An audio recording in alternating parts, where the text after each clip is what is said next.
idées reçues sur la formation professionnelle. La formation, mes salariés n'en veulent pas.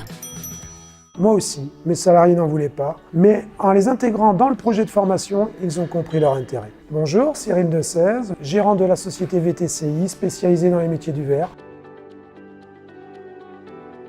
C'est une société qui contrôle les produits fabriqués par des industriels. On est dans l'obligation aujourd'hui de s'adapter à la e-industrialisation. C'est pour ça que j'accompagne mes collaborateurs à se former. Aujourd'hui, ils ont plaisir, ce qui n'était pas le cas avant. D'accord, mais pourquoi les salariés étaient réticents à la formation ? La formation, pour moi, c'était reprendre l'école et j'avais pas du tout envie. J'avais peur qu'on voit mes limites, de ne pas me sentir capable. Je me disais, j'y arriverai pas, ça me plaira pas, ça va m'apporter strictement rien, mis à part me faire perdre du temps.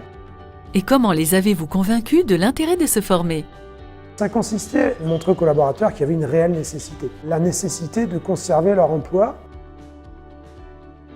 Nous avons envisagé un plan de formation. J'ai pu découvrir qu'il y avait de nombreux moyens et qui nous accompagnaient d'une manière très fluide. Et maintenant, quelle vision ont les salariés sur la formation ?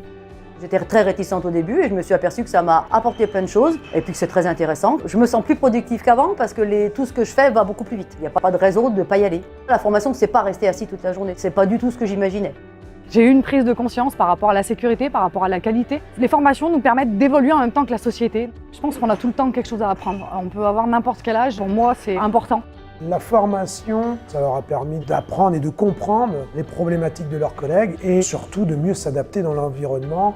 La formation, j'y crois. Si on n'avait pas fait ça, la société n'existerait plus. Et aujourd'hui, avec la formation de mes collaborateurs, on peut répondre à toutes les demandes des industriels.